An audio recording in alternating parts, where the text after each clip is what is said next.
The search intensifies near Wenatchee for a missing 17-year-old girl. It's been 72 hours since Mackenzie Cowell was last seen leaving beauty school in Wenatchee.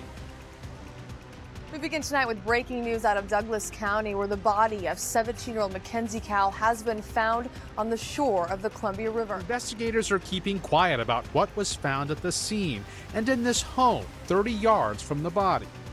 A man is under arrest for the murder of 17-year-old Mackenzie Cowell. And that suspect is a 29-year-old man who went to beauty school with Mackenzie. Police say this man, Christopher Wilson, left school at the same time as Mackenzie on the last day she was seen alive. On February 9th, 2010, 17-year-old Mackenzie Cowell walked out the back doors of the Wenatchee Academy of Hair Design at 3 p.m. She told someone she was just stepping out for a 15-minute break. Nothing unusual, just a normal afternoon. At 3:42 p.m., she texted her boyfriend, woman's quote, message, "Hi, normal chat," end quote. And that was it. After that, her phone was never used again. At 8 p.m., police called her father. Her car had been found in Pitcher Canyon, miles away from the school. The vehicle was locked. Inside were her bag and her clothes. But her phone, her keys, and her bank cards were gone. In the snow, there was only one set of footprints, leading away from the car, not toward it, away.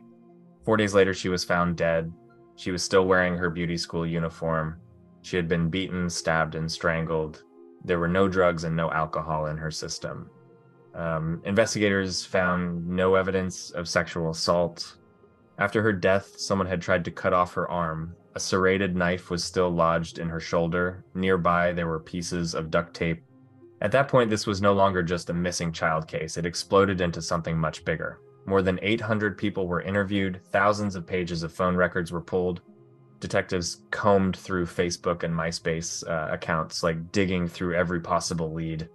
One informant claimed she had seen a snuff video of Mackenzie's murder. She even named two men. She handed over a ring that she said belonged to Mackenzie. Investigators checked everything. The alibis were solid. No video was ever found. 7 long months went by with nothing. Then a letter from jail changed everything. Another informant named someone Christopher Wilson, 29 years old. He had attended the same academy. He lived just a few blocks away. On the day Mackenzie disappeared, he walked out those same back doors less than 2 minutes after she did. He had no alibi. 3 witnesses later told detectives they saw a thin man with dark hair wearing a long coat near the spot where her car had been left.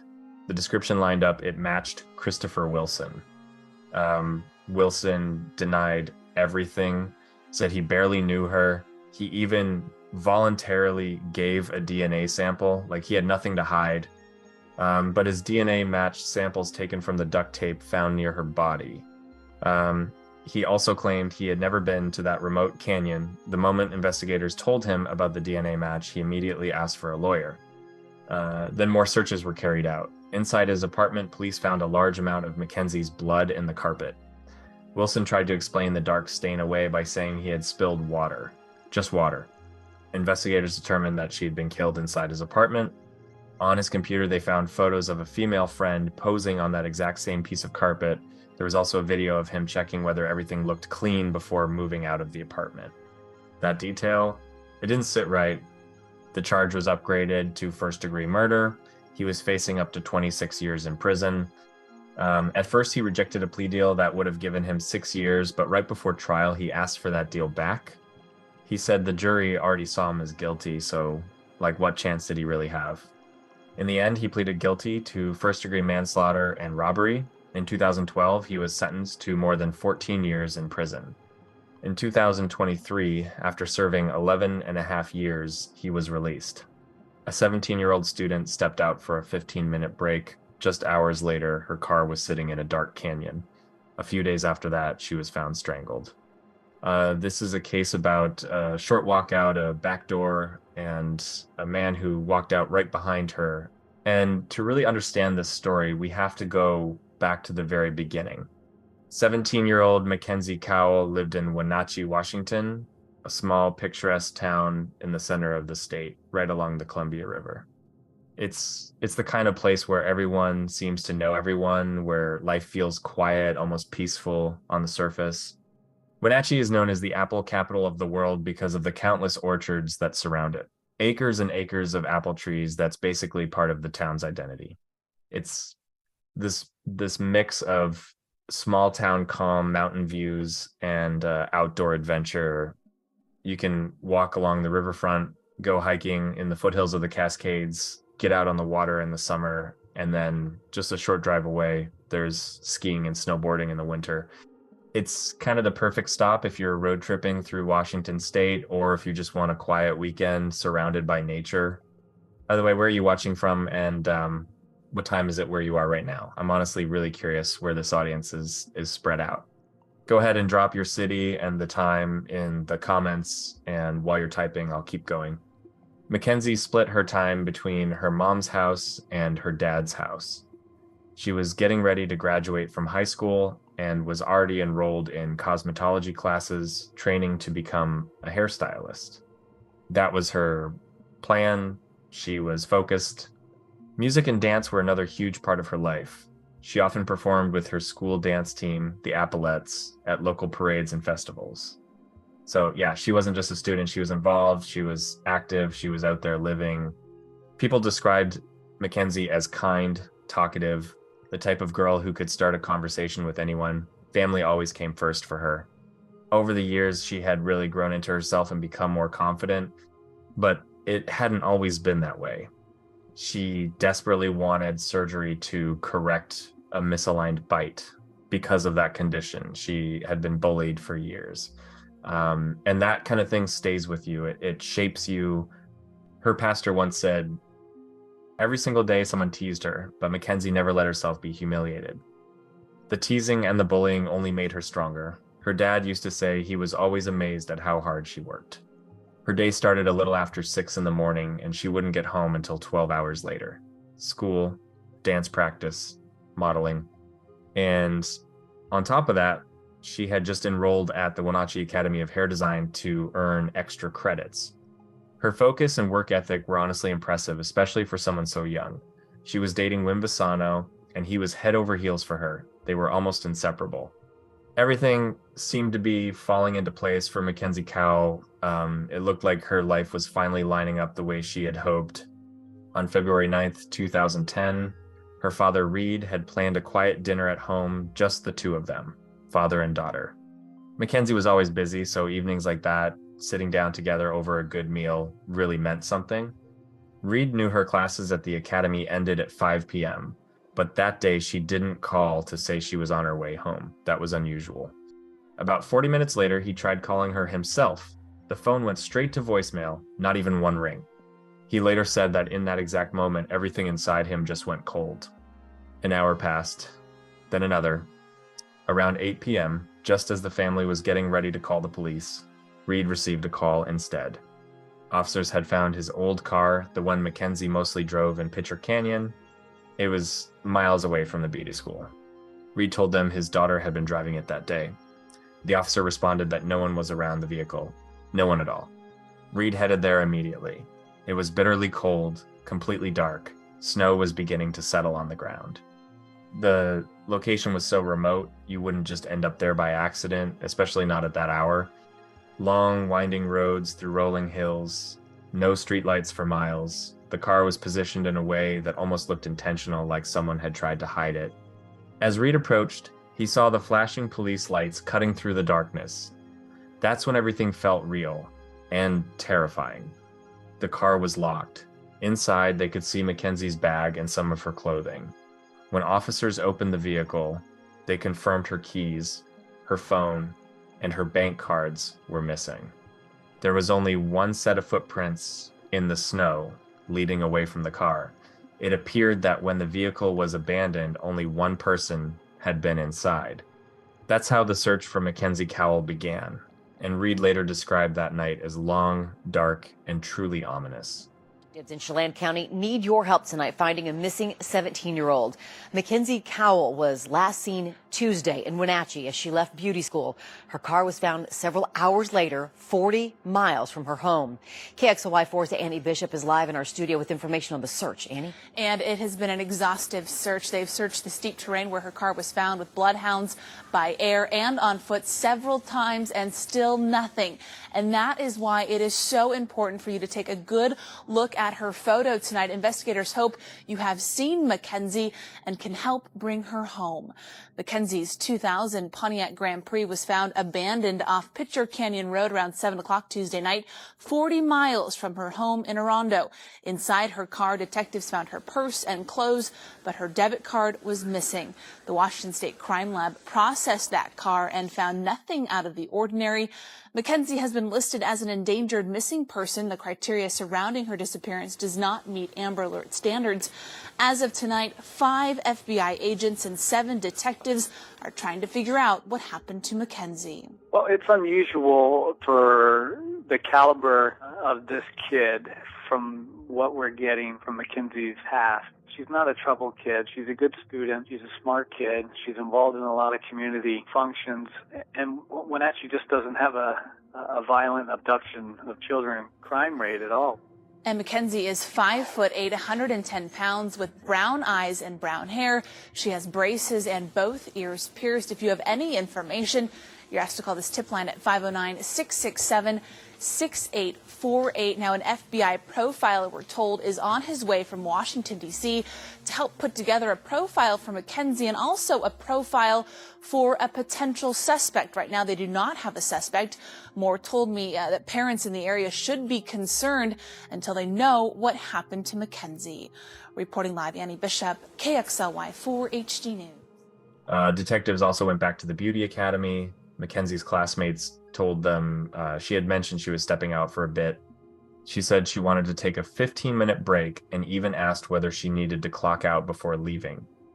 And sure enough, surveillance cameras captured her walking out the back doors at 3 p.m. sharp.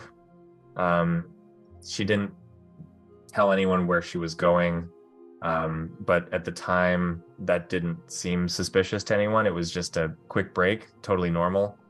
Then at 3:42 p.m., her boyfriend received a text from her, "Hey, what's up?" And she replied, "Hi, normal chat." After that, there were no more messages from her. It looks like that was the last time her phone was ever used. She had around $20 on her debit card at the time, so she mostly used it for small purchases. But in the days that followed, there was zero activity on the account, not a single transaction. 3 local residents came forward saying they had seen a tall, thin white man with very dark hair wearing a long, dark coat walking down from the road where Mackenzie's car had been left. This was sometime between 4:30 and 5:30 p.m. Law enforcement began combing through more than 1,000 pages of Mackenzie's phone records. They also obtained warrants to access her Facebook and MySpace accounts. One journalist later said that from the very beginning, something felt off. Police never once described this as a possible runaway case, and that detail mattered. Even early on, it felt like this wasn't a teenager who had simply taken off. It felt darker than that. The search intensifies near Wenatchee for a missing 17-year-old girl. It's been 72 hours since Mackenzie Cowell was last seen leaving beauty school in Wenatchee. And for the 4th time this week, FBI agents and local detectives have searched the area where Mackenzie's abandoned car was found and still have not come up with anything to lead them to Mackenzie or what happened. Flyers have been posted everywhere in Wenatchee, hoping someone will recognize Mackenzie or her car.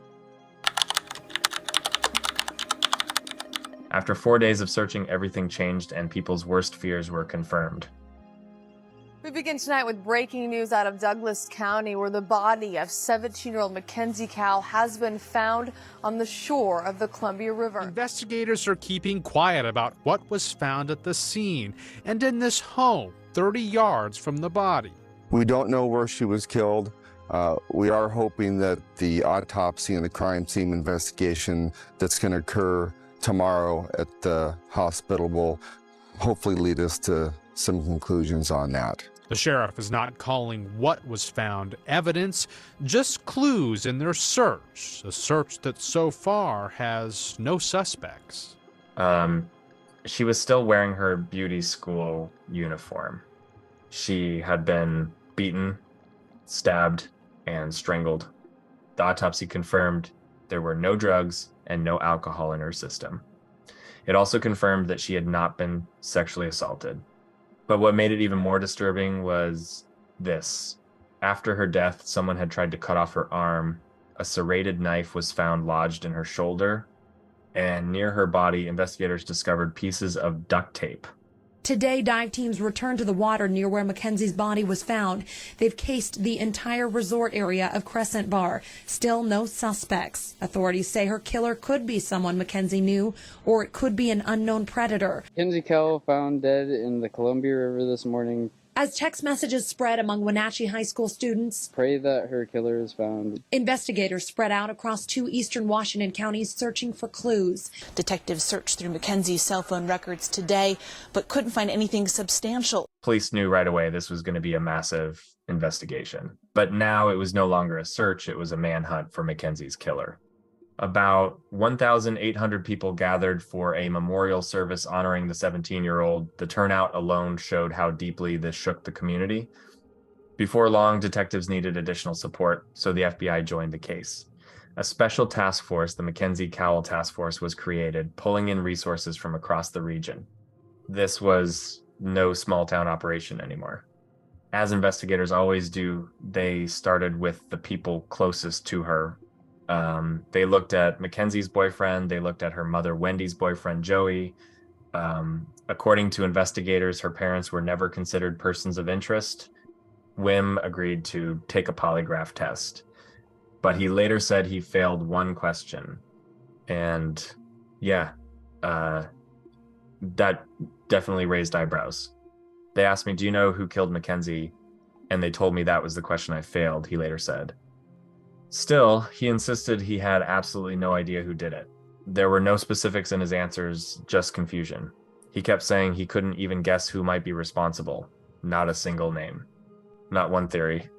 People who saw him during those days said he looked overwhelmed, exhausted, barely holding it together.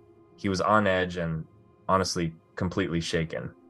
It was reported that the day before Mackenzie disappeared, Joey had supposedly argued with her. That detail immediately caught investigators' attention. Even minor conflicts can become potential motives in cases like this. But after everything was checked out, both Joey and Wim were cleared, their alibis were confirmed, the theories didn't hold up. So detectives had to widen the circle again. The investigation was back to square one, only bigger this time. There were a few promising leads. A couple of directions seemed like they might go somewhere, but every single one hit a wall. Nothing definitive, no breakthrough. Then police spoke to a woman who had once been a drug dealer and struggled with addiction, but later became a confidential informant, Liz Reed. She claimed she had information that could completely shift the case. What she told them was shocking. Liz pointed to 2 alleged drug dealers, Sam and Emmanuel, and claimed she had seen a snuff video showing Mackenzie's death. According to her, the murder had been recorded on camera. She said the teenager had been killed because of mistaken identity, like they thought she was someone else. It was a chilling theory, cold, calculated, and if it were true, it would have completely changed the entire narrative of the investigation. She also said that Sam told her, "I strangled that bitch to shut her up." Liz was even able to describe the murder weapon before that detail had been officially released.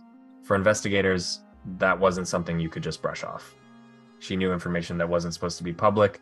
That gave her story weight, and at the same time, it made detectives cautious. Like, how did she know that? She also handed police a ring. Liz claimed it belonged to Mackenzie.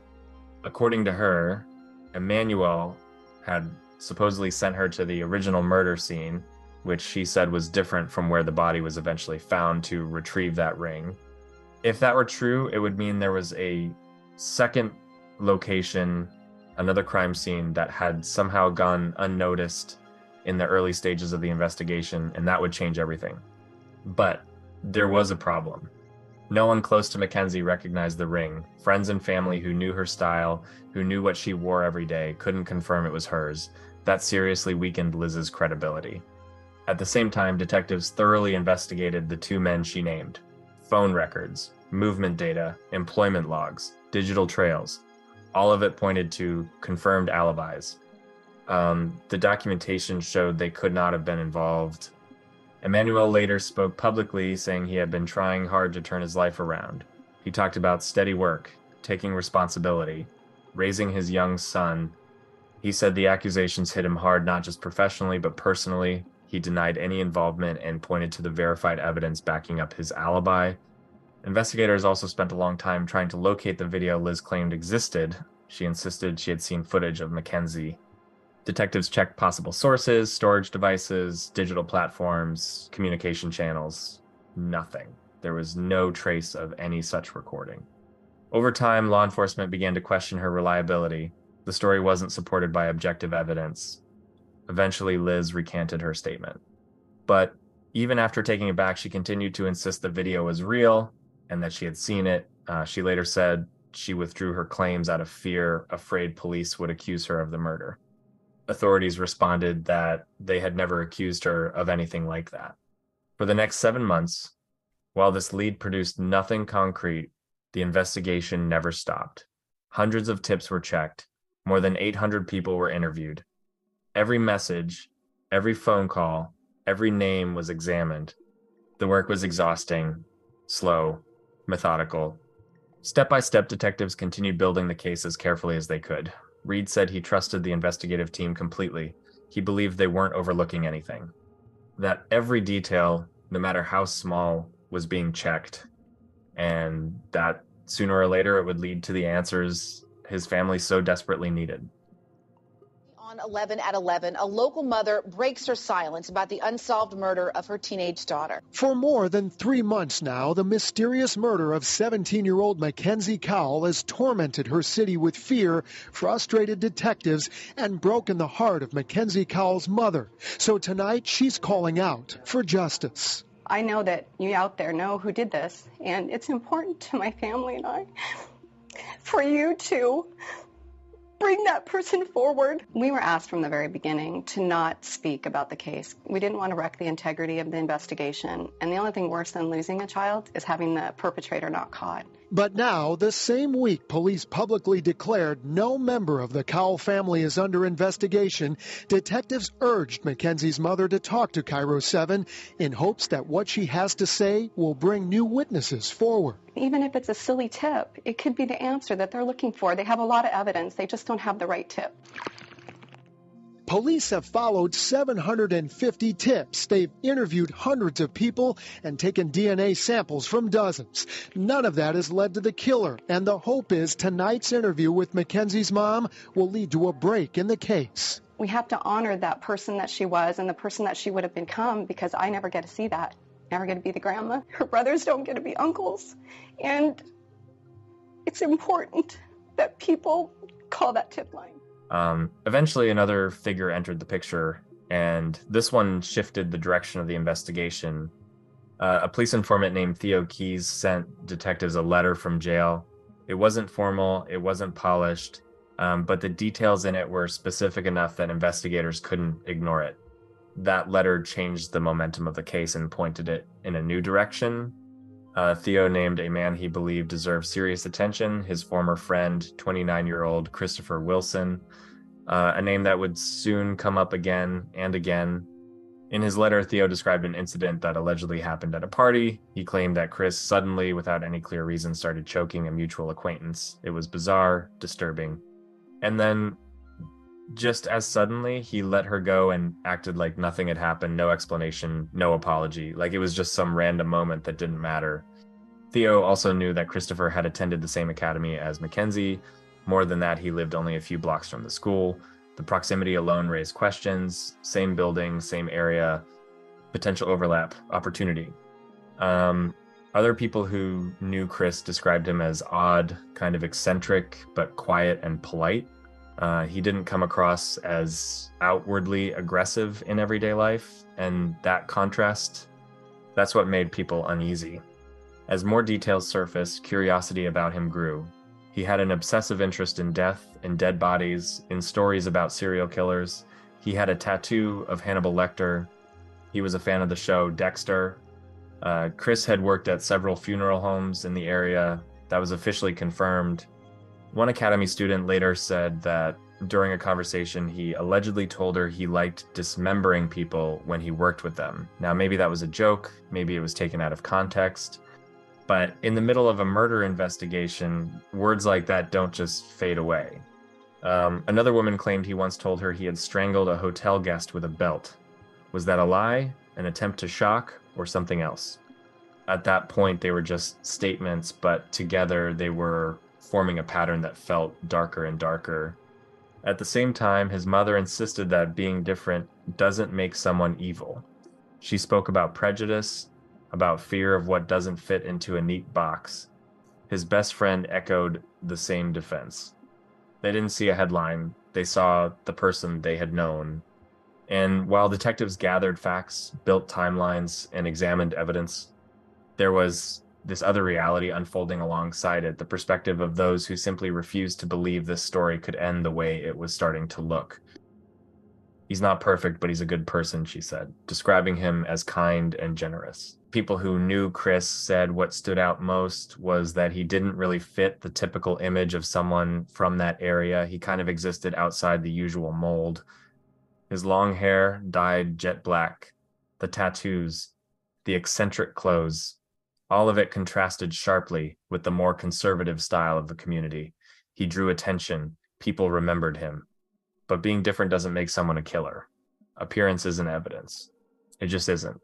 Still, the description given by the three witnesses, a thin man seen near the place where Mackenzie's car was abandoned, sounded a lot like Chris. The match felt a little too close to ignore. It wasn't proof, but it added weight. On the day Mackenzie disappeared, Chris had been at the beauty academy. Surveillance cameras showed he walked out of the building less than 2 minutes after she did, and through the same back doors 2 minutes. That's nothing. But sometimes that tiny window of time is everything. Then came another issue. Investigators couldn't confirm where he was for the rest of the day. There was no clear timeline, no reliable witnesses. He sent a few text messages to his ex-girlfriend, but physically no one could place him anywhere. No alibi, just a gap in time that needed explaining. At the same time, Chris had no criminal record, no prior convictions, nothing in his background that screamed violent offender. That forced detectives to ask themselves, are we heading down another dead end? Are we building this on circumstantial pieces alone? Chris denied everything. He said he barely knew Mackenzie, just another student at the same academy, nothing more. He claimed he didn't really know her and had never had close contact with her. He even voluntarily provided a DNA sample, which, on the surface, made him look cooperative. But that's when the situation shifted fast. His DNA matched samples taken from the duct tape found near her body. This wasn't a vague witness description anymore. This was a confirmed lab match. And considering how remote the location was, it seemed highly unlikely his genetic material ended up there by accident.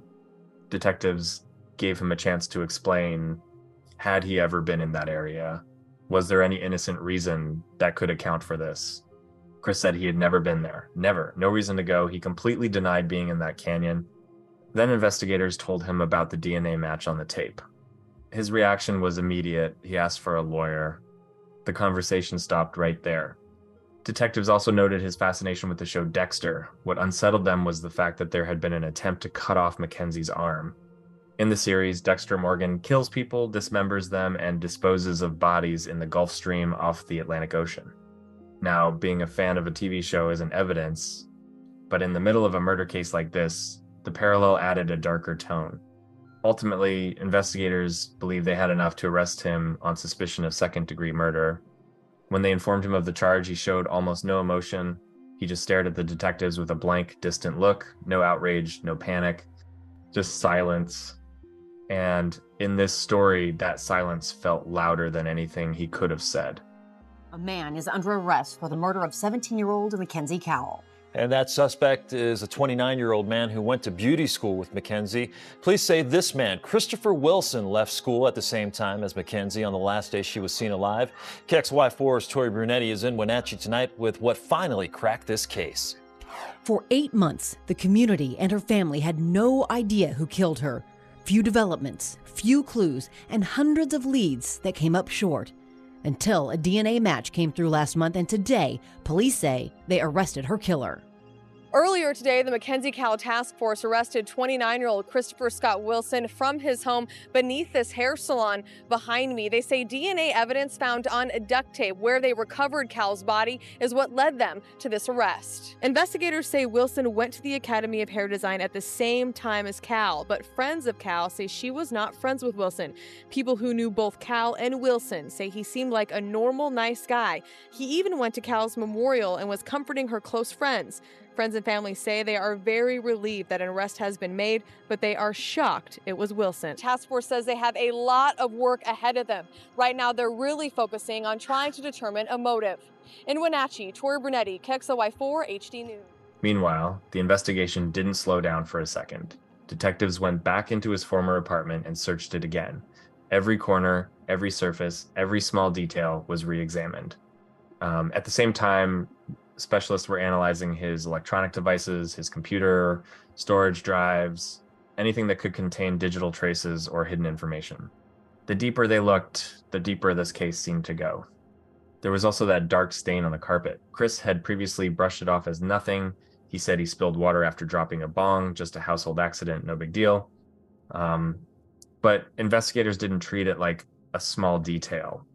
The stained section of carpet was removed and sent to the lab. The results were highly anticipated. And the findings were clear. It was Mackenzie's blood. And not just a few drops, there was a significant amount. The volume indicated a major blood loss in that exact spot. That changed everything. Now police could reasonably state that Mackenzie had been killed inside his apartment. What had once been just a possible connection became the likely primary crime scene. The walls, the floor, ordinary household items, they all took on a different meaning. Still, so much remained unknown.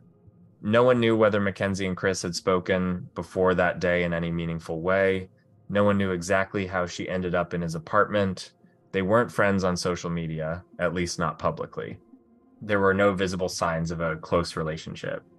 But her father, Reed, was firm about one thing. His daughter would never have gone somewhere with someone she didn't trust. He believed that with everything he had. So that raised more questions. Did they know each other better than anyone realized? Was there some level of familiarity no one else saw? Or did the situation unfold differently than it appears? Did they talk more at school than people were aware of? Was their connection deeper but unnoticed? Or was she pressured, lured there under some pretense? There are still no clear answers to those questions. And that uncertainty, it lingers. Even after the official process is over, it leaves this quiet, unsettled feeling that never fully goes away. Wenatchee police have made a second arrest in connection with the Mackenzie Cowell murder case. Now, 22-year-old Tessa Maria Skyleman was arrested in connection. Another twist hit this already dark story when law enforcement announced a second arrest. The news came out suddenly and immediately sparked a wave of questions. 22-year-old Tessa Skylon, a friend of Chris, was arrested on suspicion of first-degree rendering, criminal assistance, and obstructing law enforcement. A name that had barely come up before was now front and center. Investigators said they found photographs on Chris's computer. According to detectives, those images showed Tessa posing in the exact spot on his apartment floor where Mackenzie's blood had previously been discovered. That detail sounded disturbing. The same area already identified as containing critical evidence was suddenly back in focus. Photos that might have seemed ordinary at first glance now carried a completely different weight in this context. But Tessa gave a different explanation. She told investigators that Chris had taken the pictures himself. She said she didn't know and didn't realize she was standing on that specific stain. In her version, she had no idea the location was tied to any evidence, and she didn't understand how the photos could be interpreted as proof of involvement. Her account directly challenged the suspicions building around her. Ultimately, though, it would be up to the court and the evidence to decide what those images really meant. And there was something else. Investigators also uncovered a video recorded around the time Chris was moving out of the apartment. That footage was analyzed closely. In the recording, you can hear him asking Tessa if everything looks clean, just a short sentence. But that line became a major point of discussion. The prosecution could interpret it as a reference to covering up evidence. The defense, on the other hand, could argue it was something completely ordinary, maybe about cleaning before leaving a rental. The phrase itself wasn't proof, it was context that mattered. This new development made the case even more complex. It added another layer of suspicion and reinforced the feeling that this story, already heavy and unsettling, still had unanswered pieces hiding beneath the surface. Go ahead, record it. I'm just checking. What clean? Clean for what happening? Clean considering? Yeah, it's clean considering. During the video, the camera zooms in on the exact sections of carpet where the bloodstains had been found. Chris later explained that he recorded the footage before moving out of the apartment, so he'd have proof that he cleaned thoroughly, basically, to make sure he could get his security deposit back. On the surface, that explanation sounds ordinary. People do that all the time when they leave a rental. The Wenatchee Police Department arrested the 22-year-old last night, charging her with rendering criminal assistance and obstructing the investigation into Mackenzie's murder. Detectives found pictures of her posing as a dead person on the floor of Wilson's apartment where Mackenzie was killed, and in the exact spot where detectives would later find the teen's blood. A search warrant also uncovered 2 cell phone videos of Skyleman walking through the same apartment, zooming in on areas where detectives found Mackenzie's DNA. Skyleman claimed to have no knowledge of what happened to the Wenatchee teen. Detectives say she has posted bond. Still, despite the arrest, Tessa was ultimately never formally charged. As for Chris, bail was set at $1 million and he entered a plea of not guilty. The man accused of killing a 17-year-old Wenatchee girl faced a judge in a packed courtroom today and said he's not guilty. Charge here, sir, is murder in the second degree. How do you think? Not guilty. When Christopher Wilson walked into a Chelan County courtroom this morning, his mother started to cry. She's not the only one standing by his side. He's innocent. I don't believe he did it. This friend of Wilson, who didn't want to be identified, is one of many young women who believe in his innocence. I don't understand why he's getting accused of it. Robin Jones, a close friend of Mackenzie Cowell, doesn't understand how people who went to school with both Cowell and Wilson are so willing to believe he's not guilty. Mackenzie is the victim. Mackenzie didn't ask to be abducted. She didn't ask to be brutally murdered. She didn't ask to be dropped off on the banks of the Columbia River. She was 17 years old. She was an innocent, vibrant, exciting young woman. We still have evidence at the crime lab that's being analyzed. We continue to submit evidence to the crime lab for analysis. We continue to interview people who were involved with Mr. Wilson. What investigators don't have is a motive, something Cal's friends can only wonder. I don't think it had anything to do with Mackenzie. It was somebody who was sick and deviant, and she was easy prey.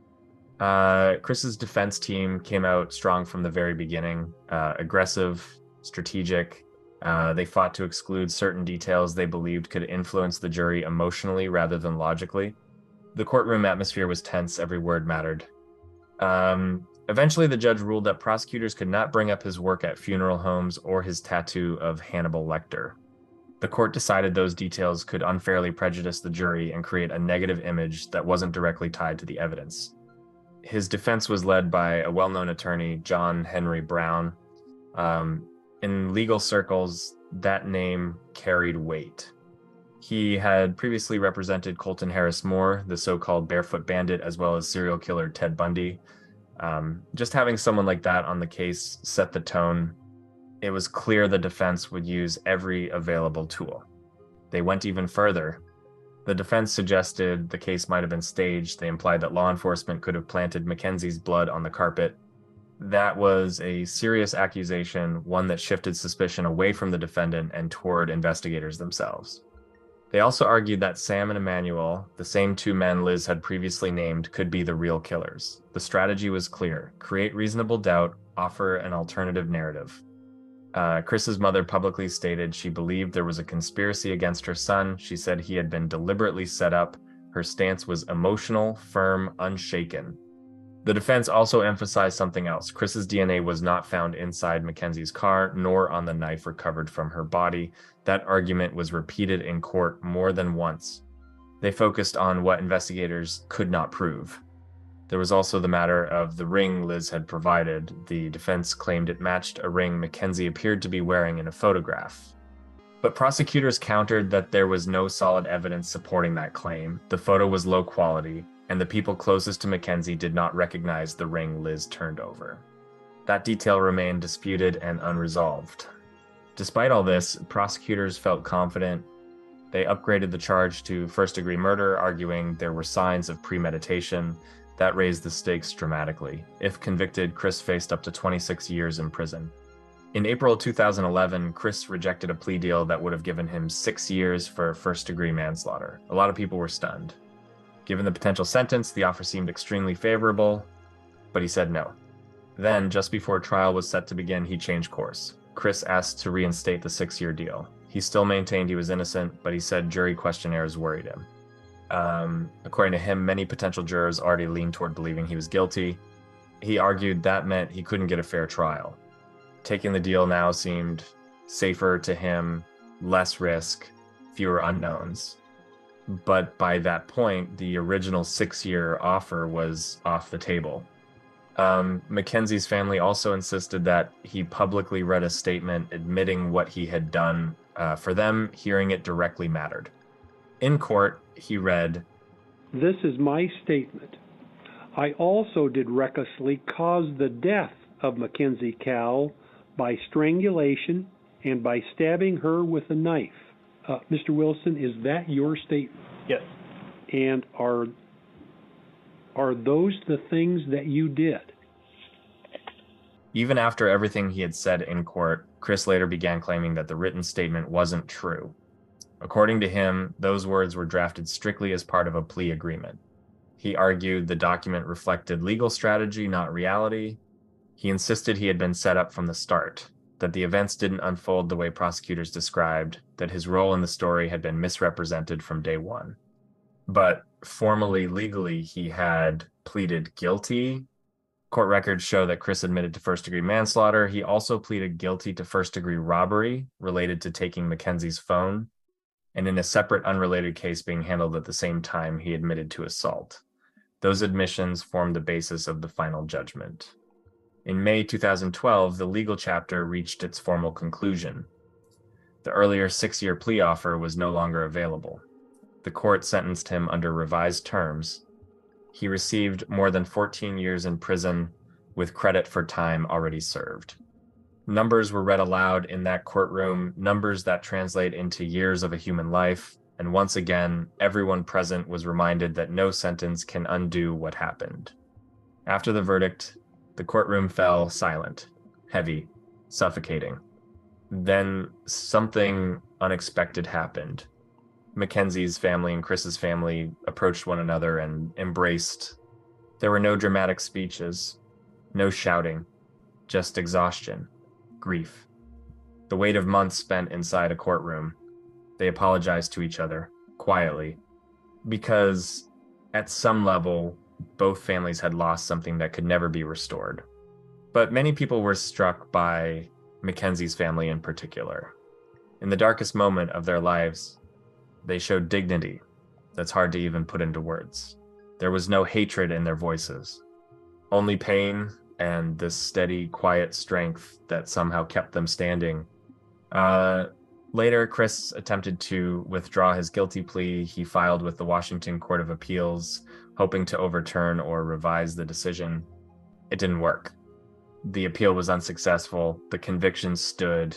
And for a while, it seemed like the legal story had reached its end. Then we move forward to late 2023.